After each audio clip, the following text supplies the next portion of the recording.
అదే RTV app వార్తల్ని క్షణాల్లో చదివే అవకాశం ఉంటుంది. ఒక న్యూస్ పేపర్, ఒక టెలివిజన్ ఛానల్ మీ చేతుల్లో ఎప్పుడూ ఉంటాయి. తెలంగాణలో హైడ్రా పేరుతో రేవంత్ సర్కార్ ఆక్రమణదారుల గుండెల్లో రైలు పరిగెత్తిస్తోంది.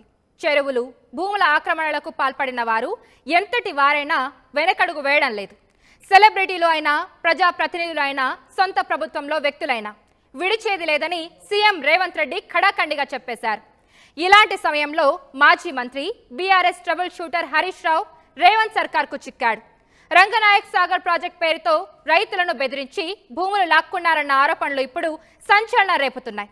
2018లో గుంట భూమి కూడా లేని హరీష్ రావుకు ఇప్పుడు అక్కడ 13 ఎకరాల భూమి ఎలా వచ్చిందంటూ అటాక్ మొదలుపెట్టింది. సిద్దిపేట జిల్లా చిన్నకోడూరు మండలం రామంచ గ్రామంలో సిద్దిపేట ఎమ్మెల్యే హరీష్ రావు పేరిట ఉన్న భూములు ఇప్పుడు వివాదాస్పదంగా మారాయి.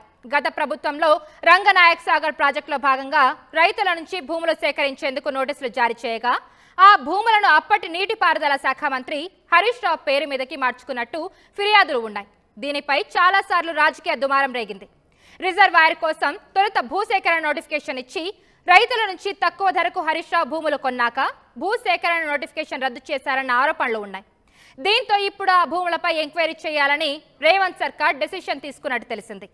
ఈ భూమికి సంబంధించి ప్రభుత్వానికి ఇప్పటికే ప్రాథమిక ఆధారాలు లభ్యమైనట్టుగా సమాచారం. రామంచ గ్రామంలో 2018 ఆగస్టు వరకు హరీష్ రావు పేరు మీద ఎలాంటి భూమి లేదు. కానీ ఆ తర్వాత ఆయన పేరు మీద 13.12 ఎకరాల భూమి వచ్చింది. రామంచ గ్రామంలో రైతులకు నోటీసులు ఇచ్చి వారిని భయభ్రాంతులకు గురిచేసి భూములు తక్కువ ధరకు అమ్ముకునేలా చేశారని ఆరోపణలు ఉన్నాయి.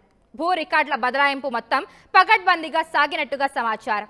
రైతుల భూమి హరీష్ రావు పేరు మీదకి కాకుండా రైతుల నుంచి మరొకరు కొనుగోలు చేసి వారి నుంచి మాజీ మంత్రి కొనుగోలు చేశారని రికార్డులు స్పష్టం చేస్తున్నాయి. రామంచలో సర్వే నెంబర్ 402, 405, 406, 464లో మొత్తం 13.12 ఎకరాల భూమి హరీష్ రావు పేరు మీద ఉందని ధరణి పాస్బుక్లు సైతం స్పష్టం చేస్తున్నాయి. రామంచలో సూడా నర్సరీ, సూడా ట్రీ పేరుతో ఉద్యానవనాలు ఉండగా వాటి పక్కనే హరీష్ రావుకు సంబంధించిన భూమి ఉంది. ఈ తతంగం వెనుక అప్పుడు కీలకంగా ఉన్న ఒక అధికారి పూర్తి అండదండలు ఉన్నాయని ఆరోపణలు ఉన్నాయి. రామంచలోని 402 సర్వే నెంబర్లో ధరణి రికార్డుల ప్రకారం 5.04 గుంటల భూమి ఉంది. 2.08 ఎకరాలు రంగనాయక్ సాగర్ ప్రాజెక్టు కోసం సేకరించారు. మరో 3.05 ఎకరాలు హరీష్ రావు పేరు మీద మారింది. 402 AA2 సర్వే నెంబర్లో 1.36 ఎకరాలు కొన్నట్టుగా ఉంది. ఈ భూమి 2019 ఫిబ్రవరి 11న కొనుగోలు చేసినట్టు ఎన్నికల అఫిడవిట్లో పొందుపరిచారు. 406 A1 సర్వే నెంబర్లో 3 గుంటలు, 406 E1లో 16 గుంటల భూమి మాజీ మంత్రి పేరు మీద ఉంది. ఈ సర్వే నెంబర్లో అరెకరాల సేకరణకు నోటీసు ఇచ్చి 19 గుంటలు మినహాయించారు. ఈ భూమి 2021 సెప్టెంబర్ 17న మారి ఎల్లయ్య నుంచి ఎడ్ల యాదవ్ రెడ్డి కొనుగోలు చేశారు. ఆ తర్వాత 2022 మే 13న హరీష్ రావుకు విక్రయించాడు. 464 సర్వే నెంబర్లో ధరణి ప్రకారం 4.30 గుంటల భూమి ఉంది. ఇందులో 1.29 భూమి సేకరించగా 8.01 ఎకరాలు హరీష్ రావు పేరు మీద ఉంది. బీఆర్ఎస్ హయాంలో భూసేకరణ నోటిఫికేషన్ పేరుతో హరీష్ రావు ఇరిగేషన్ భూములు కబ్జా చేశారంటూ సీఎం నుంచి మంత్రుల వరకు ఆరోపిస్తున్నారు. అయితే తాను గుంట భూమి కూడా కబ్జా చేయలేదని, నిబంధనలకు లోబడి ధరణి ద్వారా భూములు కొనుగోలు చేశానని మాజీ మంత్రి చెబుతున్నారు. అవసరమైతే తాను కొన్న భూమిలో సీఎం సమక్షంలోనే సర్వే చేయిస్తానంటూ కాంగ్రెస్ నేతలకు సవాల్ విసిరారు.